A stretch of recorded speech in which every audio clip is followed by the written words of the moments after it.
خوش نصیب ان 313 کو کہتے ہیں جو جنگ بدر میں حضور صلی اللہ علیہ وسلم کے ساتھ کھڑے تھے، وہ خوش نصیب تھے۔ خوش نصیب وہ تھے کہ جب مسلمان فوجیں عرب سے نکل کر روم اور شام کی سلطنت سے ٹکراتی ہیں جا کے، پرشیا سے ٹکراتی ہیں جا کے، جن کے پاس نہ تیر تھے، نہ تلوار تھے، نہ لباس تھے، نہ سواری تھی، نہ کھانے کے اس کو سپلائیز تھے، وہ رہبان باللیل فرسان بالنہار تھے، رات کے راہب تھے، دن کے شہ سوار تھے، وہ پراسرار لوگ تھے۔ طارق بن زیاد اس وقت خوش نصیب تھے۔ یہ خوش نصیبی اس مجاہد کو دی گئی حضور صلی اللہ علیہ وسلم کی براہ راست قیادت اور نگرانی میں، روحانی قیادت میں۔ جب لوگ طارق پار کر کے جب وہ جبرالٹر پہ اترتے ہیں، اندلسیہ میں داخل ہوتے ہیں، اس کے بعد 800 سال تک مسلمان وہ تہذیب قائم کرتے ہیں، خوش نصیب لوگ ہیں۔ جب امت کو دوبارہ چیلنج ہوتا ہے، صلیبی فوجیں چاروں طرف سے حملے کرتی ہیں، امت مسلمہ کی وجود خطرے میں پڑ جاتا ہے، حضور براہ راست قیادت حکم فرماتے ہیں سلطان نور الدین زنگی کو کہ مدینے پہنچو، وہاں پر دو صلیبی ہمارے روضے مبارک کی بے حرمتی کرنا چاہتے ہیں۔ سلطان نور الدین زنگی ایک فوجی ایکسپیڈیشن بناتے ہیں، مدینہ پہنچتے ہیں، ان دو صلیبیوں کو تلاش کر کے قتل کرتے ہیں، وہ خوش نصیب لوگ ہیں۔ جب صلیبیوں نے بیت المقدس شریف پہ قبضہ کیا، 50,000 مسلمان ایک دن میں شہید کیے گئے، مسلمان بچوں کو عمارتوں اور دیواروں کی چھتوں سے نیچے گرایا گیا، عورتوں کی بے حرمتی کی گئی، 90 سال تک قبلہ اول صلیبیوں کے قبضے میں رہا۔ امت روتی تھی، کون مجاہد آئے گا مسلمانوں کو اس عذاب سے نجات دلانے کے لیے؟ اللہ نے اس دور میں خوش نصیب پیدا کیا، سلطان صلاح الدین ایوبی۔ وہ وقت یاد کریں، سلطان ٹیپو، آؤ تمہیں سنائیں تاریخ امم کیا ہے، شمشیر و ثنا والطاؤس و رباب، آخر تلواروں اور تیروں اور مجاہدانہ میدان جنگ سے جو مسلمان تاریخ شروع ہوتی ہے، اس کا انجام رقص و سرور اور رباب اور ناچ گانے پہ پہنچ جاتا ہے۔ Sultan Tipu last stand, he makes a stand, he knows his odds against the British, none۔ چاروں طرف سے غداروں میں گھرے ہوئے ہیں، ایک طرف مرٹھا ہے، ایک طرف نظام حیدرآباد کی فوج ہے، ایک طرف انگریزوں نے گھیرا ہوا ہے۔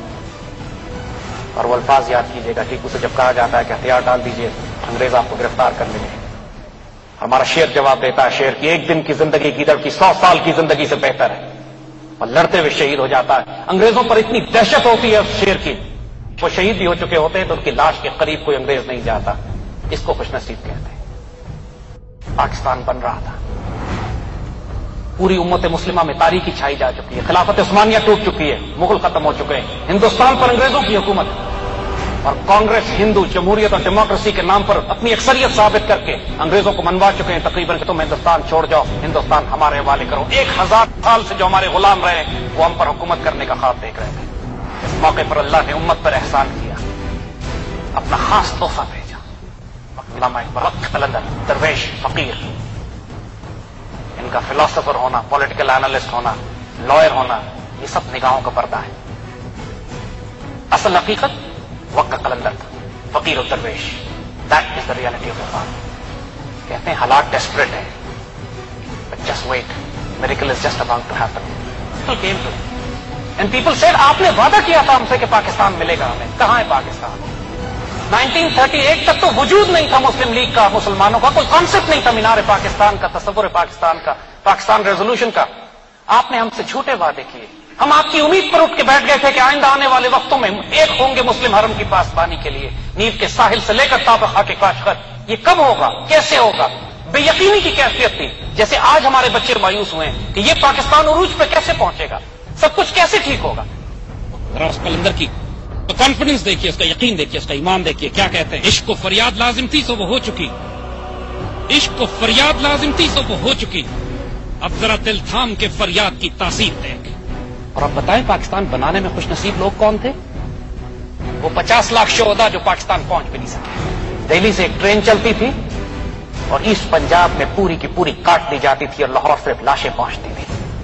وہ دیوانے، وہ جنونی، وہ پاگل، وہ پھر بیٹھتے تھے ٹرین میں دہلی سے اور پھر جاتے تھے، پھر کاٹے جاتے تھے اور پھر لاشیں اترتی تھی ان کی زمین، اور پھر تیسری ٹرین میں بیٹھتے تھے اور چوتھی میں اور پانچویں میں، اور صرف یہاں ان کی لاشیں اتاری جاتی تھیں۔ وہ خوش نصیب تھے۔ اس لیے تو انہوں نے یہ نہیں پوچھا اس پاکستان سے کہ اس پاکستان نے ہم کو کیا دینا ہے اور کیا دیا ہے، ان کو یہ بات سمجھ میں آ گئی تھی، یہ بات ان کو سمجھا دی گئی تھی کہ اس وقت جس نے پاکستان سے خیانت کی، جس نے اس وقت پاکستان کا ساتھ نہ دیا، دنیا اور آخرت میں تباہ و برباد کر دیا جائے گا۔ ان کو یہ بات بتا دی گئی تھی کہ آنے والے دور میں جو خوش نصیب ترین قوم ہوگی وہ اس خطہ زمین میں بسے گی. ان کو یہ بات بتا دی گئی تھی کہ آنے والے دور میں جو تقدیریں لکھی جائیں گی وہ اس قوم کی مرضی سے لکھی جائیں گی. ان کو یہ بات بتا دی گئی تھی کہ جس قوم کو صداقت، شجاعت اور عدالت کا سبق پڑھایا جائے گا، جس سے لیا جائے گا کام اب دنیا کی امامت کا، وہ اس خطے میں پیدا ہو چکی ہے. اور ہمیں اس کے لیے جو مرضی قربانی دینی پڑے ہم اس کی قربانی دیں گے. وہ خوش نصیب ہیں. قوموں کے عروج و زوال یہ صدیوں کے فیصلے ہوتے ہیں. 300 سال ہو چکے ہیں مسلمانوں کو زوال پذیر ہوئے. ہاشمی بیچ رہا ہے آبروئے دین مصطفیٰ، خاک و خون میں لٹ رہا ہے ترکمان سخت کو. اگر ساتھ بشارت اور خوشخبری بھی دیکھو، ان مع العسر یسرا، ہر تکلیف کے ساتھ ایک آسانی چھپی ہوتی ہے. مایوس مت ہو، دیکھو تو صحیح ہونے کیا والا ہے. It's always darkest for the dawn.